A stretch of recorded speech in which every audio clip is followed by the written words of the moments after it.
고린도전서 11장입니다. 여러분들 성경을 펴주시고요. 고린도전서 11장 23절서부터 34절까지 말씀입니다. 우리는 메신저로 부름받았습니다. 우리 다 같이 23절부터 34절까지 말씀 함께 봉독하겠습니다. 내가 너희에게 전한 것은 주께 받은 것이니 곧 주 예수께서 잡히시던 밤에 떡을 가지사 축사하시고 떼어 가라사대 이것은 너희를 위하는 내 몸이니 이것을 행하여 나를 기념하라 하시고 식후에 또한 이와 같이 잔을 가지시고 가라사대 이 잔은 내 피로 세운 새 언약이니 이것을 행하여 마실 때마다 나를 기념하라 하셨으니 너희가 이 떡을 먹으며 이 잔을 마실 때마다 주의 죽으심을 오실 때까지 전하는 것이니라. 그러므로 누구든지 주의 떡이나 잔을 합당치 않게 먹고 마시는 자는 주의 몸과 피를 범하는 죄가 있느니라. 사람이 자기를 살피고 그 후에야 이 떡을 먹고 이 잔을 마실지니 주의 몸을 분변치 못하고 먹고 마시는 자는 자기의 죄를 먹고 마시는 것이니라.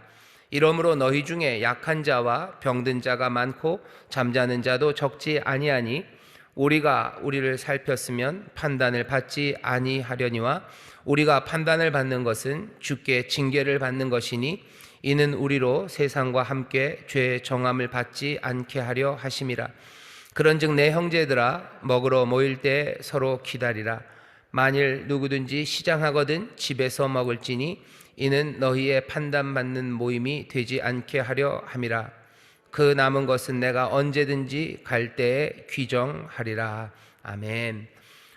우리가 성찬 때마다 제가 다 목사님들이 읽는 말씀이 23절부터 26절까지 있습니다.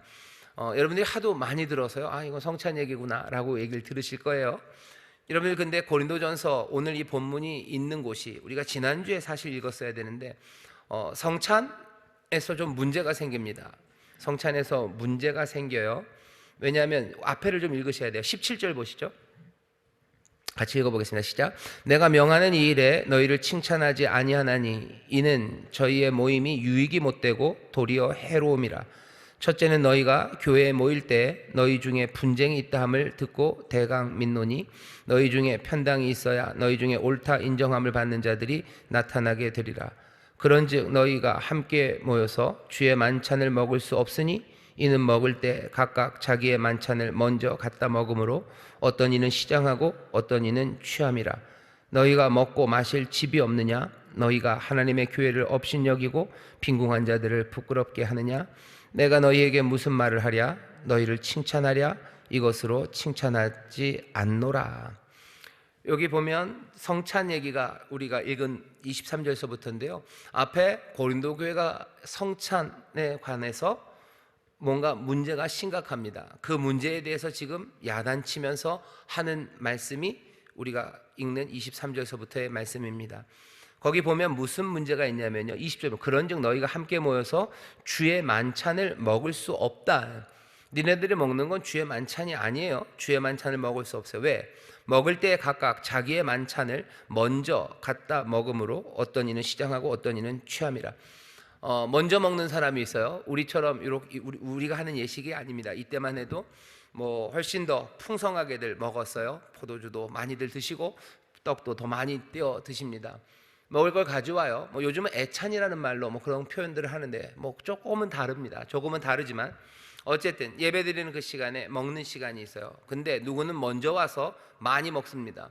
포도주 잔 요만큼 먹는 거 아니에요. 그냥 콸콸 먹고 또 먹어서 많이 먹고 배부르고 취한 사람이 있어요. 나중에 오는 사람들은 먹을 것 없습니다. 그러니 그 사람들은 시장하고 먹을 게 없는 사람들이 생기죠. 바울이 말하는 거는 그럼 너희들 기다리지. 여기 먹으러 왔냐는 거예요. 여기 너희들 먹으러 왔냐? 기다리면 안 되는 거냐?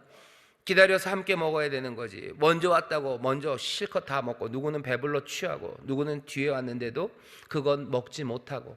근데 늦게 오는 사람이 그냥 게을러서 늦게 오는 사람이 아닌가 봅니다. 빈궁한 사람들이에요. 빈궁한 사람들이 늦게 옵니다. 왜냐하면 주일날 그 주의 첫날 보통 모이죠. 어떤 때는 밤에도 모이고 모이는 시간들이 그렇습니다. 부유한 사람들은 여유가 있어요. 그 사람들은 아무 때나 모일 수 있습니다. 하지만 빈궁한 사람들은 자기 마음대로 시간을 쓸 수 없는 사람들이에요. 그러니 늦게 오기가 다반사입니다. 일 끝나고 와야 되는 거예요. 시간이 많은 사람들은 먼저 와서 부요하죠. 예수 믿는 사람 중에 부요한 고린도 사람들이 있습니다. 그 사람들은 먼저 와요. 좋은 거 다 가져와서 거기다 준비해 놓고 그리고 자기들끼리 먹습니다. 그러면 나중에 빈궁한 사람들이 일 마치고 와야 돼요. 일 마치고 뭐 어렵게 오면 먹을 게 없어요.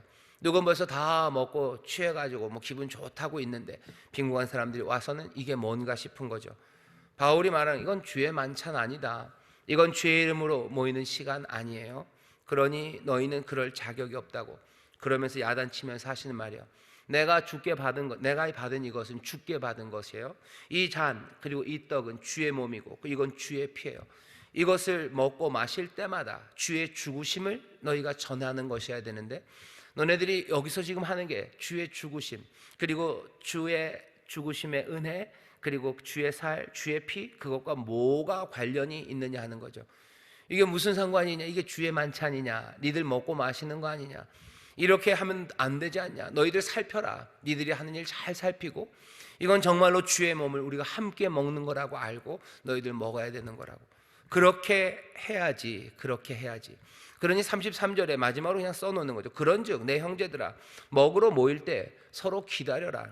기다려라. 기다려서 먹어라. 만일 누구든지 시장하거든 좀 배가 고파서 먼저 먹어야 되냐? 그럼 집에서 먹고 와라는 거예요. 집에서 먹고 와라. 너희 판단받는 모습이 되지 않게 하려 함이라. 그 남은 것은 내가 언제든지 갈 때 규정. 나머지 이야기들은 내가 더 가서 바로 잡아주겠지만 아주 간단한 것부터 얘기하겠다는 거예요. 먼저 먹지 말아라. 기다려라. 이건 주의 만찬이다 라고 말씀하시는 겁니다. 이 말씀을 통해서 우리는 뭐가 배울 게 굉장히 많습니다. 제목은 우리는 메신저로 부름받았다는 거예요. 성찬이라고 주의 만찬처럼 먹지만 그게 주의 만찬이 아닌 것이 되게 해요. 왜? 먹는 모습들과 행동들이요 여기 하나됨도 없어요. 그리고 여긴 사랑과 긍휼과 자비함도 없어요. 오래 참고 기다리는 것이 여기에는 없습니다. 그 사람들이 주의 만찬이라고 모이지만 먹는 것에서는 뭐가 보이는 거예요? 그냥 생각 없음만 보이는 거예요. 이 사람들 생각 없음이고 이전의 삶의 모습 그대로고 고린도가 가졌던 뭐 사회적인 계층 그것들 그대로고 변화한 게 없어요. 그들이 주의 만찬이라고 하는 그 자리가 그냥 증거합니다. 우리는 변한 게 없다는 걸 증거해요. 여기에는 주의 몸이 아니라 그냥 사람이 모였다는 걸 그냥 보여줄 뿐이에요. 그러니 바울이 야단치는 거죠. 너희들이 모여서 먹는 성찬, 너희들이 드리는 예배 그것 안에서 그리스도가 증거되는가 하는 거죠. 그리스도가 증거되느냐? 그리스도를 증거하는 게 말로만이 아니에요. 그리스도는 사랑이셔요. 그 사랑이 보이냐? 그 하나님의 은혜와 긍휼이 너희의 예배하는 곳에서 보이냐? 그곳에서 하나님의 영광이 드러나냐? 그거 묻는 겁니다. 그러지 않은 일을 멈추고 정말로 주의 만찬답게 정말로 주의 몸 그리고 주의 피 그 생명의 떡과 언약의 잔에 참여하는 사람들답게 주의 죽으심으로 우리에게 보이신 그 은혜와 그 새로운 생명을 주가 오실 때까지 너희가 예배하는 그 예배 너희의 성찬 그것을 통해서 전하라고 그것들을 선포하고 내보이라고 우리에게 고린도 교회에게 말하는 거고요. 고린도 교회에게 하는 말을 통해서 우리도 우리의 예배 우리가 하는 행동들 그것들을 다시 한번 보게 하는 겁니다. 자, 우리는 메신저로 부름받았습니다. 첫 번째 단락 같이 읽어볼까요? 시작. 바울은 성찬식의 중요성을 가르치기 위해 주 예수 그리스도께서 잡히시던 밤을 회상합니다. 그는 고린도인들에게 자신이 주께 받은 것을 전했습니다. 비록 최후의 만찬에 직접 참여하지는 않았으나 그때 있었던 일 중 가장 중요한 부분을 설명합니다. 예수님은 유다가 자신을 배반하게 될 그 어두운 밤 유대인의 전통적인 유월절 만찬을 즐기기 위해 제자들을 모으셨습니다. 그 만찬 때 하나님의 아들은 예기치 못했던 일, 즉 수세기 동안 지켜온 유월절 전통을 완전히 깨는 일을 하셨습니다. 유월절 전통을 바꾸어 새로운 것을 시작하신 것입니다. 실제로 예수님은 떡과 포도주로 하는 새로운 의식을 새 언약이라 분명히 명하시며 주님이 다시 오실 때까지 떡을 떼고 포도주를 마실 때마다 그리스도를 기념하라 하셨습니다. 바울이 말하고자 하는 것은 바로 이 새 언약과 기다림입니다. 유월절 양과 같이 예수님이 피 흘리심으로 유대인과 헬라인, 부자와 가난한 자, 남자와 여자가 구별 없이 죄사함을 받고 자유를 얻었습니다. 언약을 주고받는 인격적인 관계, 언약의 관계가 동시에 이루어진 것입니다. 그런데 고린도 교인들은 교만함으로 방종하여 그 관계를 무너뜨리고 있었습니다. 그들의 성찬에는 예수 그리스도에 대한 사랑은 찾아볼 수 없었습니다. 잡히시던 밤에 행하셨던 거예요. 그리고 이것은 주께 받은 것이라고 바울이 말합니다. 주께 받았어요. 주님이 나에게 주셨어요. 내게 그 떡을 주셨고 그 잔을 주셨다는 의미도 있고요. 이 성찬에 대한 가르침을 나에게 가르쳐 주셨어요. 바울도 그 자리에 없었습니다. 우리도 그 자리에 없었어요.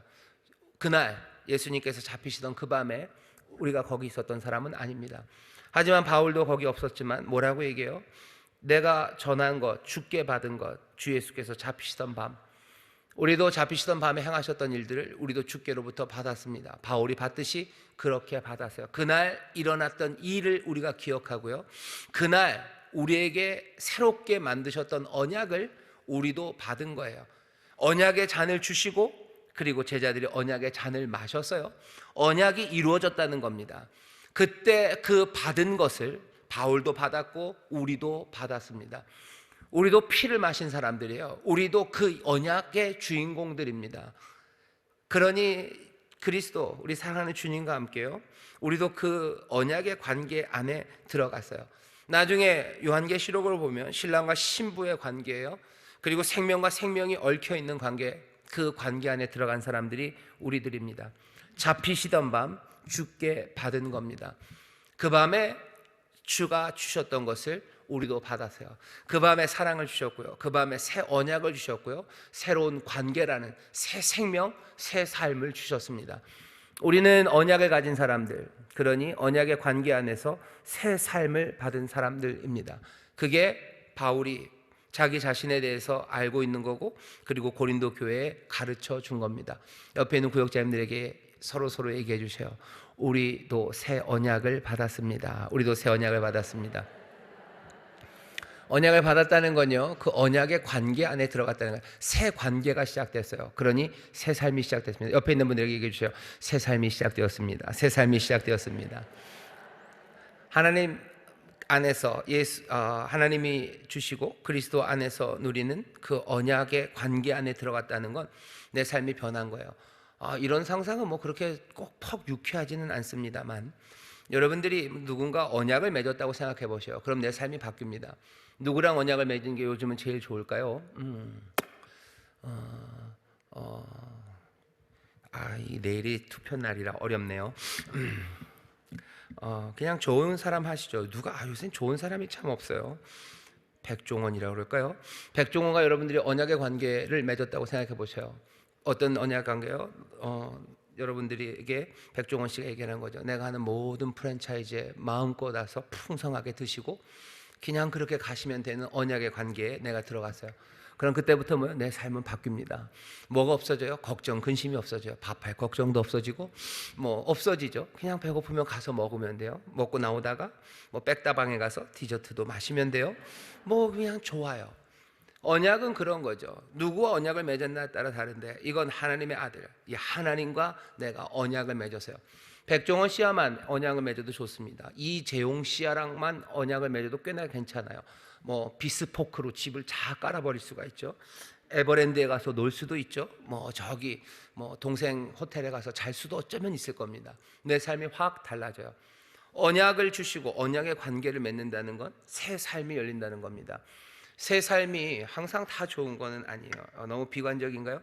여러분들 우리 구역자님들 남편과 언약을 맺었을 때 새 삶이 열린 겁니다. 새 삶이 열리죠. 삶이 열려요. 우리가 주께 받은 것, 새 삶을 우리가 받았어요. 그 잡히시던 밤에 주께 받은 것이 이거예요. 그러면서 그것을 기념합니다. 그것을 기억해요. 왜?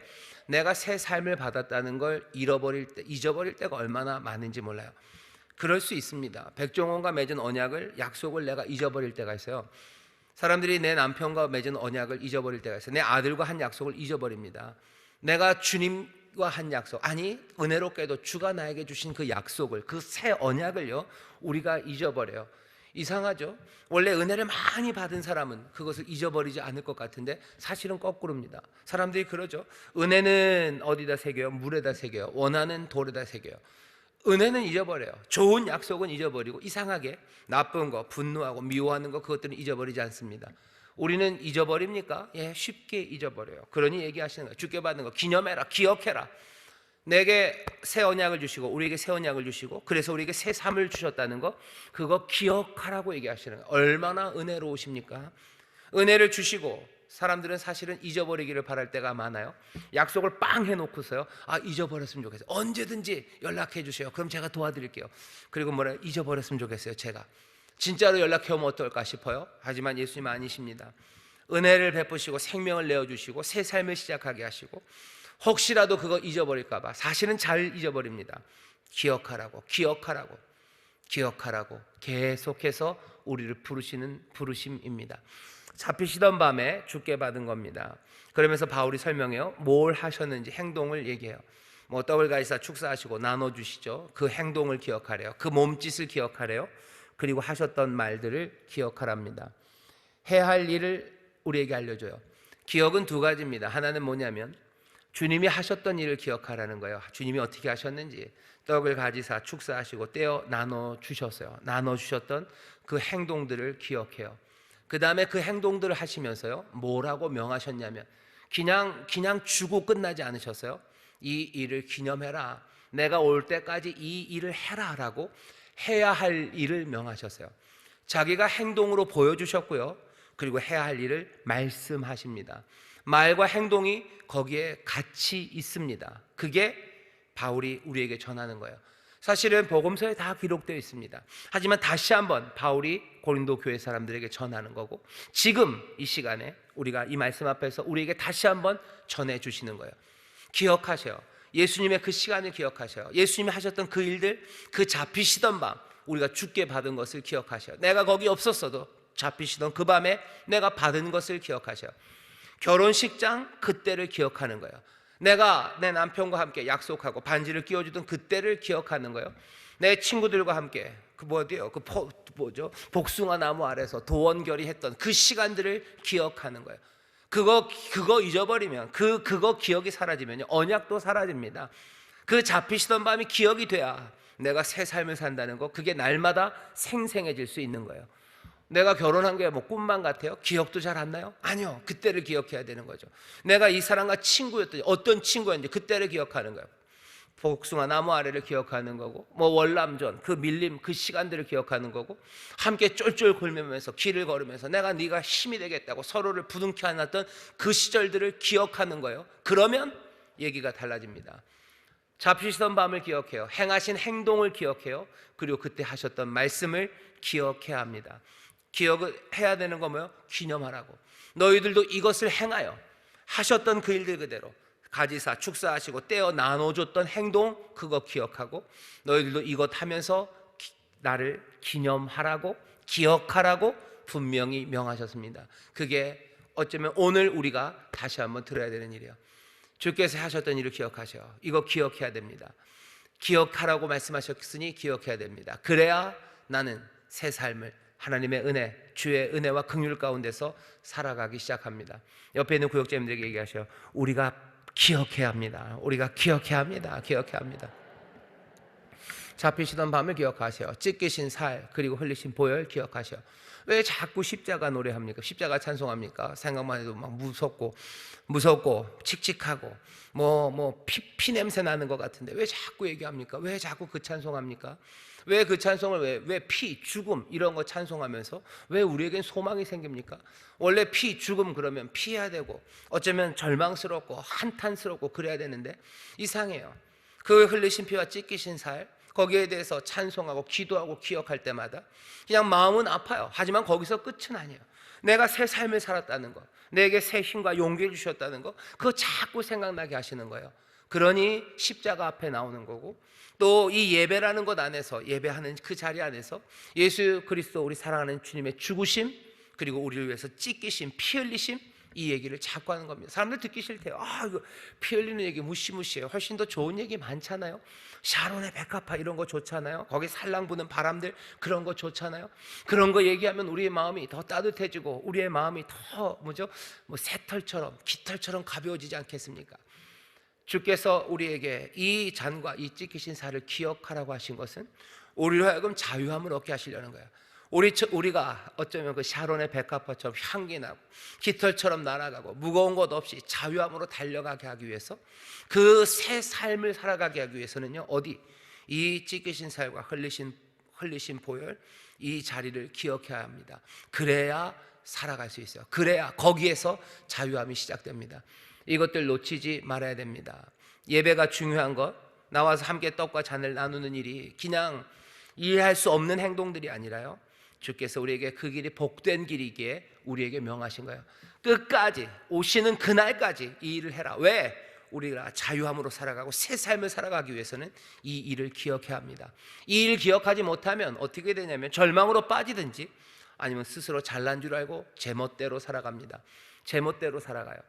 뭐가 여기 연을 날리면 여기 뭐가 붙잡힌 앵커가 있어야 돼요. 그래야 자유하게 움직이죠. 이 줄 끊어진 연은요, 그건 얼마나 처량합니까? 마음대로 날아가죠. 하지만 그냥 그건 어딘가에 처박힐 뿐입니다. 잡히시던 밤 주께 받은 것, 그것들을 보이시고 그리고 그것들을 행하라고 명하셨습니다. 보이시고 행하신 것의 주제는 떡과 잔이에요. 그리고 몸과 피입니다. 몸과 피예요. 우리에게 떡과 잔으로 있지만 사실은 이건 찢기신 살, 그리고 우리를 위해 흘리신 그 보배로운 피, 그겁니다. 이것이 우리에게 가져다 주는 건 그냥 그 비참함, 피냄새로 끝나는 게 아니라 새로운 언약이고요, 새 언약을 맺었다는 건 새로운 삶입니다. 잡히시던 밤을 생각할 때마다 우리는 새 삶을 다시 한번 기억합니다. 그리고 이 일들은 어떻게 해야 돼요? 반복하라고 하셨어요.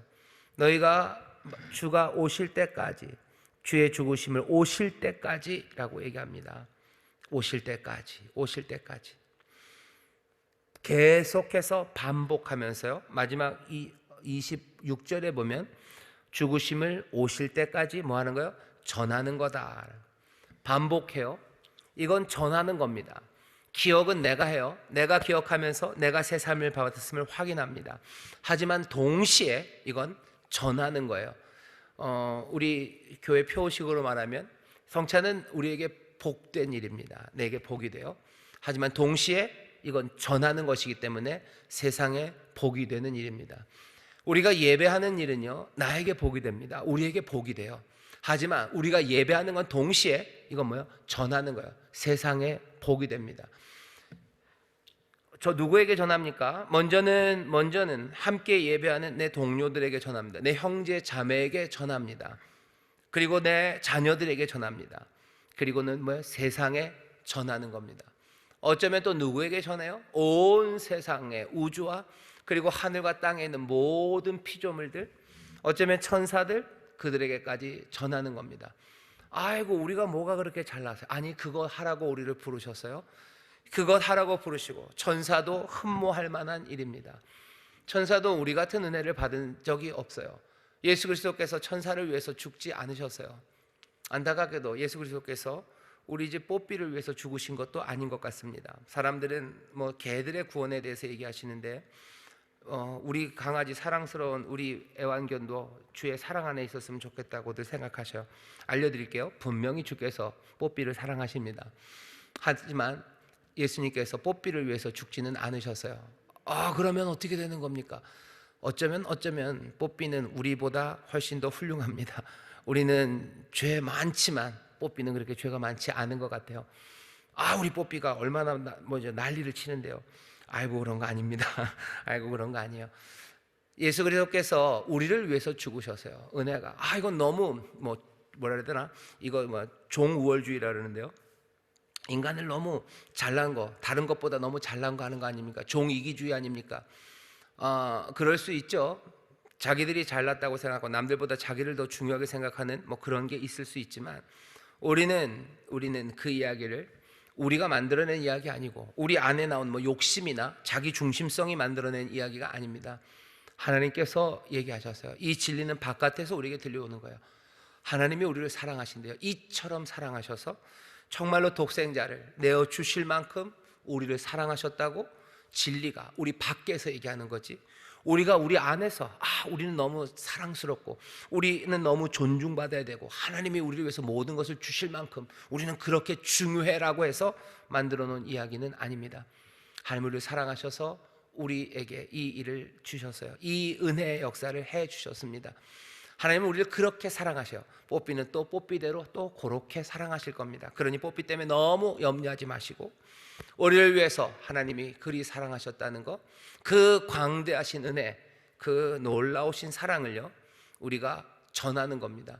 천사들도 보고 놀랄 거예요. 하나님의 은혜가 이리 놀랍다고, 하나님께서 이렇게 신실하게 역사하신다고 온 세상이 보게 될 겁니다.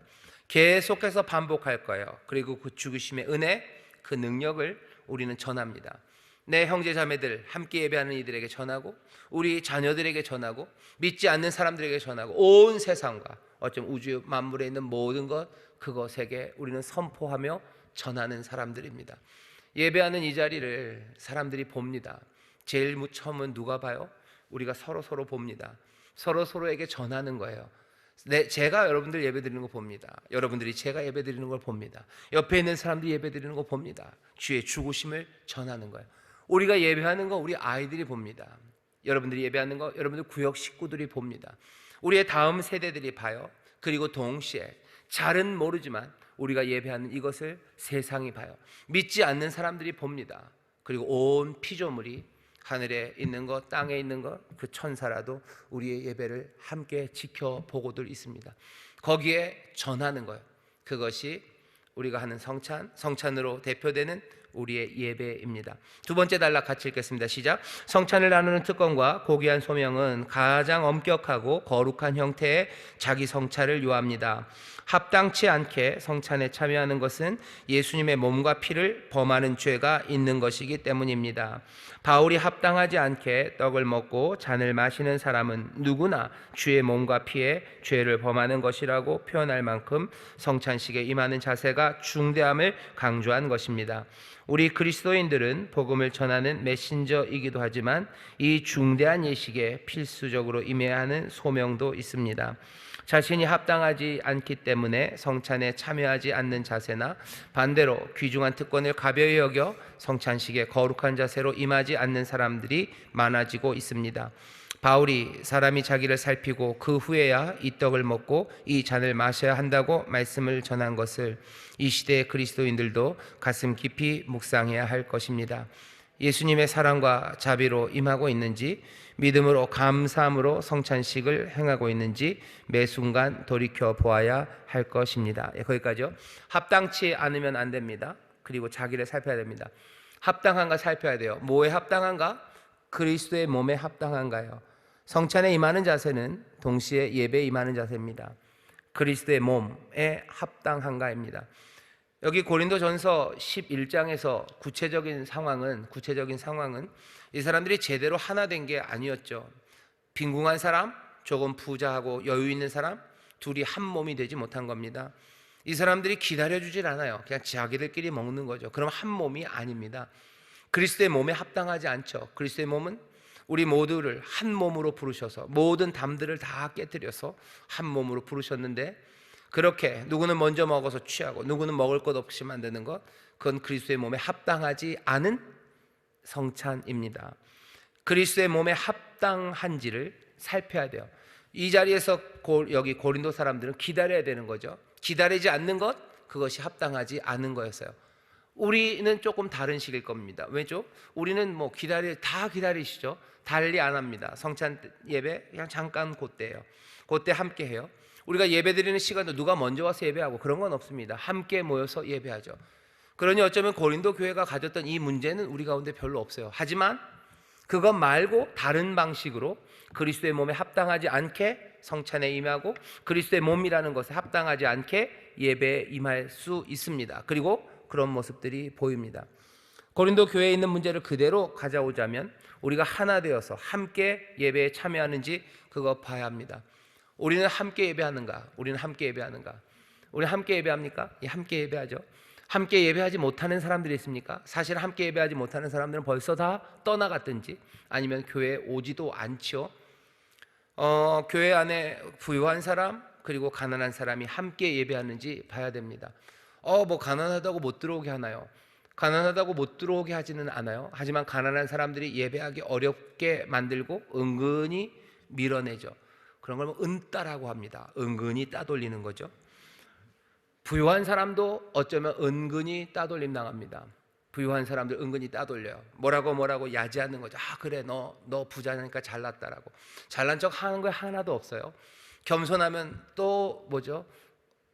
뭐라 그래야 되나? 잘난 척 한다 그러고, 가난하면 가난한 표식 낸다 그러고, 그러면서 은근히 따돌리는 거예요. 여기 고린도 교회는 그냥 아예 일찍 와서 먹고 취해서 배불러서, 누구는 그래서 아주 노골적이지만 우리 안에서도 여전히 부요와 가난이 함께 예배하지 못하게 하고요, 함께 사랑을 나누지 못하게 합니다. 그러면 어떡합니까? 몽땅 다 똑같아야 됩니까? 사실은 그렇게 움직여가요. 뭐냐면 영어 속담이죠. 같은 깃털을 가진 새들이 같이 모인대요. 비슷비슷하게 모여요.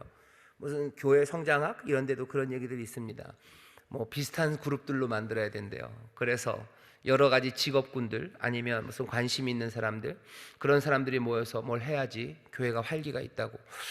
무슨 얘기인지는 알겠습니다만은 다른 건 몰라도 예배는 그거는 아닌 것 같습니다. 뭔가를 진짜로 뭐가 해야 되는 일이 있다면 그냥 그렇게 해서 하시면 돼요. 뭔가 잘 맞는 사람들이 뭔가를 해야 될 일이, 과업이 딱 생긴다면 그렇게 해야 되겠지만, 우리가 함께 모여 예배하고 하나님 안에서 정말로 우리에게 주신 그리스도의 생명을 함께 누리는 그 예배의 자리, 그 공동체를 이루는 데 있어서 그게 같은 깃털을 가진 새들이 같이 모이는 것, 그것은 올바르지 않습니다. 그런데 왜 그렇게 얘기하는지 우리가 알아요. 왜냐하면 그렇게 달라지면, 무엇이든지 달라지면, 예수 그리스도는 모든 담을 허셨다 그러는데 우린 이상하게 뭐가 달라지면, 뭐 차이가 생기면요 두려워져요. 같이 있으면 괜히 겁나는 거죠. 힘들어요. 사실은 그러지 말라고 얘기하시는데, 사실은 세상 모든 사람이 다 똑같을 수가 없죠. 남자와 여자를 만드셨고요, 그리고 누구는 키가 이만하고 누구는 키가 작고 누구는 좀 아주 다양하게 풍성하게 하나님이 와글와글하게 만드셨는데, 사실은 그 와글와글함 다른 것이 우리에게 복과 생명의 다양함과 충만함으로 주셨는데 우리는 그것들을 부담으로 여겨요. 그리고 그것들을 두려워합니다. 여러 가지 포비아들, 뭔가 다른 것들을 두려워하는 마음들 때문에 부유한 사람들은 가난한 사람들을 두려워합니다. 가난한 사람들은 부유한 사람들을 두려워해요. 이게 교회 안에 있습니다. 그러니 하나 되어서 함께 참여하는 것을 막아요. 지금도 그렇습니다. 지금도 어딘가 어정쩡해요. 그게 티가 안 나면 참 좋은데 그게 티가 안 나기가 또 참 어렵습니다. 티 안 내면 또 티 안 낸다고 뭐라고들 합니다. 어려운 분이 좀 그래도 깨끗하고 아이고 못 사는 게 그래도 그러고 왔네라고 또 얘기를 하고, 뭐가 좀 너무너무 잘 사시는 분이 검소하게 입고 오면 아이고 또 그러고 왔네라고 얘기해요. 왜? 이미 이 차이가 있다는 걸 사람들이 알아버리는 순간 어떤 것으로도, 어떤 이야기들로도 이것들이 하나 되기가 어렵습니다. 하지만 그리스도 안에서 이 모든 것들을 허셨다고, 그 은혜가, 하나님의 그 놀라우신 자비와 사랑이 그 십자가 아래서 우리가 하나 됐다고 얘기하는데, 그거 붙잡기가 그렇게 사실은 어렵습니다. 그러니 이제껏 2000년 동안 교회 역사 안에서요, 정말로 부자와 가난한 사람들이, 그리고 인종의 차이, 아니면 무슨 사람들의 정치적인 차이, 그 모든 것들을 다 날려버리고 진짜로 하나 돼서 예배하는 교회, 그런 교회를 본 적이 별로 없습니다. 그게 참 어렵습니다. 가끔은 돼요. 언제냐면 성령님이 진짜 충만하게 임하셔서요, 모두가 다 그냥 성령 안에서 뜨거워지는 그때는요, 모든 장벽이 없어지는 걸 느껴요. 여기에는 우리가 함께 사랑함을 느껴요. 우리가 함께 하나님의 자녀임이 서로 감격스럽고요, 서로에게 무엇이라도 내줄 수 있는 그 담들이 사라짐을 우리는 경험할 때가 가끔씩 있습니다.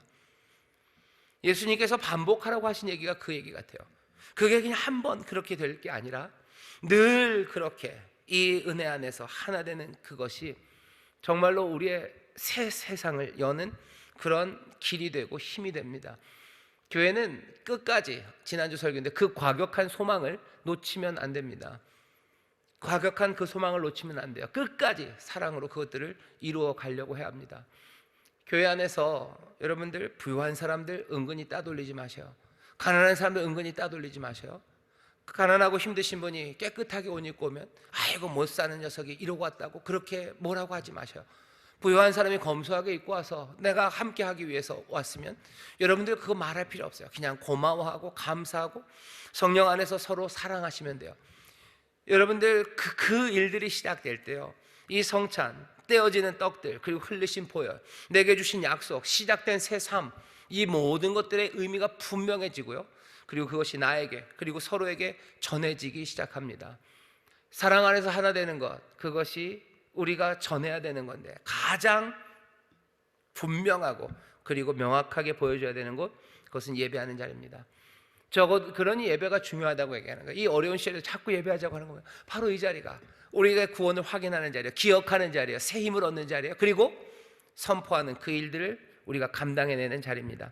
하나 되어 참여하는 것, 사랑으로 임하고 있는지 살펴야 됩니다. 나는 지금 사랑하고 있는지, 그 담들은 사라졌는지, 남자 여자 그 차별 그게 사라졌는지, 주인과 종, 가난과 부유와 많이 배우고 적게 배움 그것들이 사라졌는지. 우리 안에 뭐 인종적인 문제는 별로 없어요. 왜? 다른 인종이 아예 오질 못하니까요. 다 아예 못 오죠. 아예 못 오죠. 그래도 이것도 끝까지 과격하게 소망해야 됩니다. 우리 예배 안에 다른 인종들, 다른 인종을 가진 사람들, 다문화 가족뿐만이 아니라 다른 인종을 가진 사람도 얼마든지 얼마나 많습니까? 언어적인 장벽은 좀 있어요. 그래도 즐겁게 와서 함께 예배할 수 있는 곳, 함께 하나님 앞에 나와서 고백하고 함께 격려하는 곳, 사랑이 임하고 있는지를 살펴야 됩니다. 예배는 그래야 됩니다. 합당치 않게 드릴 수 없어요. 자기를 살펴야 됩니다. 시간이 많지 않으니까 징계를 받는다고 또 얘기를 하죠.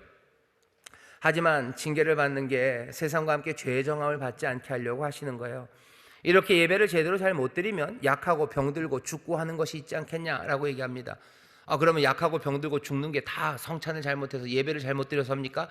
그건 아니죠. 하지만 주의 몸을 함부로 하는 것에 당연히 징계하지 않으시겠는가 하는 게 바울의 태도입니다. 이유 없이 아파? 이유 없이 그래? 왜 이유가 없겠냐? 너희들이 주의 몸을 그렇게 함부로 대하면서 너희들이 제대로 잘 살기를 어떻게 바라니? 라는 말입니다. 너희가 새 언약을 받았어요. 피로 맺은 언약이에요. 그런데 거기 그 삶을 살아가지 않으면서 어떻게 늘 복되기를 바라겠냐? 하지만 그것 때문에 너무 슬퍼하지는 말아라. 그렇게 하시는 건 경고로 받으라는 거죠. 그 마지막 그날에 너희가 정죄함, 죄의 정함을 받지 않기 위해서 때리는 것으로 받아들여서 결국 무슨 얘기하고 싶은 거예요? 너희의 예배가 다시 회복되기를 바라는 겁니다. 다시 돌아오라는 거죠. 어떻게?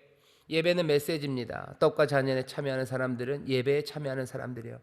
우리가 그것들을 전하는 사람들, 우리의 말과 행동이 정말로 예수 그리스도의 죽으심, 그 은혜, 그 생명, 그리고 그 언약을 우리가 전하는 게 됩니다.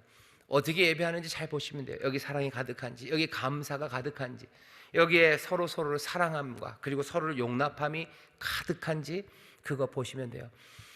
우리는 용납하면서 예배합니까? 물어보셔야 돼요. 용납하면서 예배합니까? 죄인들이 와서 예배하는 것에 대해서 여러분들은 어떻게 생각하십니까? 도대체 누가 죄인입니까? 여기에 뭐라 그럴까요? 여기 가난한 사람이 오는 것에 대해서 여러분들은 어떻게 생각하십니까? 냄새나는 사람이 오는 것에 대해서 어떻게 생각하십니까? 믿음이 이제 막 시작돼서 예배가 뭔지도 잘 모르는 사람이 오는 것에 대해서 우리는 어떻게 대합니까? 뭐라 그래야 되나요? 뭐 귀걸이, 코걸이, 뭐 이렇게 혓바닥에 고리 많이 하고 무슨 눈에 시커멓게 칠하고 온 애들, 그 애들에 대해서 여러분들은 어떻게 생각하십니까? 애들이 그러고 오는 건 좀 나은데 나이 많아가지고 그렇게 온 사람에 대해서 여러분들은 어떻게 생각하십니까? 부자가 온 곳에 대해서 어떻게, 가난한 사람이 온 곳에 대해서 어떻게 생각하셔요? 외국인들이 온 것에 대해서 어떻게 생각하셔요? 아니면 정치적으로 아주 빨간 사람이 온 곳에 대해서 여러분은 어떻게 생각하십니까? 소위 말하는 극좌파가 왔어요. 어떻게 하실 겁니까? 새빨간 공산당이 왔습니다. 여러분들은 어떻게 하실 겁니까? 우리 안에 그리스도의 죽으심이, 그 죽으심이 만들어낸 모든 것 안에서 하나 되게 하시고 복된 것으로 부르신 것, 그래서 그 안에서 하나님의 자녀로 자라가게 하신 것, 그것들을 우리의 말과 행동이 전하는 거예요. 꺼림칙하고 이러고 그냥 서로 깎아내리려고 하고 그런 예배라면 거기에서 그리스도의 죽으심이 전해지는 건 아니죠. 오히려 반대가 됩니다. 그러니 살피셔요. 우리의 말과 행동이 우리의 예배를 전합니다. 자, 마지막 한 걸음 내딛기 같이 읽어보겠습니다. 시작. 1970년 12월 7일 비가 내리던 날, 브란트 독일 총리가 폴란드 나치 희생자 추모비 앞에서 우산도 없이 서 있더니 무릎을 꿇었습니다. 폴란드는 2차 세계대전에서 인구의 20%가 나치에 의해 죽었던 나라입니다. 브란트는 그 행동을 세계는 무릎 꿇은 것은 하나이지만 일어선 것은 독일 전체였다고 평가했습니다. 행동이 강력한 메시지입니다. 우리가 예배하는 모습과 행동은 어떤 메시지를 전하고 있을까요? 폴란드 브란트 유명한 사진입니다. 유명한 사진 하나죠. 그냥 무릎을 꿀어요. 우리 동양인보다 서양 사람들 잘 무릎 안 꿇습니다. 근데 브란트가 거기서 무릎을 꿇어요. 무릎을 꿇고 별 말 없습니다. 그냥 그거 하나로 비 쭉 맞고서 거기서 무릎을 꿇으면서 독일이 폴란드에 했던 것에 대해서 사죄하고 그 슬픔을 함께하면서 메시지를 전합니다. 우리가 예배하는 모습과 행동도 메시지를 전해요. 어떻게 예배하는지가 중요합니다. 나오면서 아무에게도 반가워하지 않아요. 저도 그런 얘기 들어요. 옆에 있는 사람이랑 인사하라고 하지 마셔요. 옆에 있는 사람한테 얘기하라고 하지 마셔요. 그거 진짜 어려워요. 압니다. 쉽지 않으시죠? 하지만 우리가 옆에 있는 형제 자매들, 내 사랑하는 성도들, 그 사람들을 우리가 대하는 그 모습과 행동이요, 메시지예요. 예수 그리스도의 죽으심으로 만들어 놓은 새 가족이라는 것을 우리가 증거하는 거죠. 옆에 있는 사람 손 잡을 수 있어요. 내가 잘 몰라도 손 잡을 수 있어요. 옆에 있는 사람 손 잡고 두들겨 줄 수 있어요. 그리스도 안에서 한 형제 자매 된 사람을 위해서 내가 얼마든지 축복해주고 위해서 기도해줄 수 있습니다. 우리의 예배하는 모습과 행동이에요. 내는 저 사람이 뭔가 의심의 눈으로 봅니까? 아니요, 그러지 않아요. 옆에 있는 사람, 내가 함께 예배하는 사람, 예배하는 곳에서의 즐거움, 기쁨이죠. 그것이 우리가 전하는 메시지가 됩니다. 우리 구역장님들만 모였을 땐 그래도 좀 나아요. 하지만 대배 같은 경우에는 좀 어렵죠. 만나서 하나도 인사도 안 해요. 그냥 쌩 하고 갑니다. 그럼 메시지는 뭐야? 니랑 나랑 별로 모른다는 거죠. 그럼 그리스도의 죽으심과 그게 무슨 상관이 있습니까? 그리스도의 죽으심이 거기서 어떻게 나타납니까? 그냥 한번 그냥 왔다 간 거죠. 뭐가 좋은 게 있어서 자기가 유익을 위해서 왔다 갔는지 모르겠지만 그래서도 왔으면 유익한 거 바라셨던 걸 얻어갔으면 좋겠지만 그것은 뭔가 그리스도의 죽으심을 전하는 건 아닙니다. 오셔서 가식이 될 필요는 없어요. 하지만 그리스도의 죽으심을 기억하셔요. 흘리신 보혈 그리고 찢기신 살 그거 나눠주시고 우리를 하나 되게 하시고 은혜 안에서 한 생명으로 부르신 그것을 기억하시면서 즐겁게 대하십시오. 마음껏 축복하시고 위로하시고 힘이 되어주시고 밝게 이야기해 주시고 여러분들 그렇게 해 주십시오. 그게 우리의 예배가 메시지를 전하는 일이 됩니다. 좌우에 있는 분들에게 한 번만 더 합시다. 주 안에서 사랑합니다. 주 안에서 사랑합니다. 사랑합니다. 감사합니다. 감사합니다. 교회가 그렇게 될 때 어떤 메시지가 전해지는지 기대가 됩니다. 한번 다시 2번 읽겠습니다. 시작. 우리는 예배에 어떤 준비를 하고서 옵니까? 자기를 살피고 라는 말씀에 비추어 다음 예배에서 내가 바뀌어야 할 것이 무엇인지 말해봅시다. 다음 예배 때 어떻게 바뀔지 기대가 됩니다. 구역장님들 한번 생각해 보세요. 그리스도의 죽으심이 만들어 놓은 그 새 삶이 예배를 통해서 어떻게 전해질지입니다. 기쁨이에요. 서로 사랑하는 거예요. 격려하는 일입니다.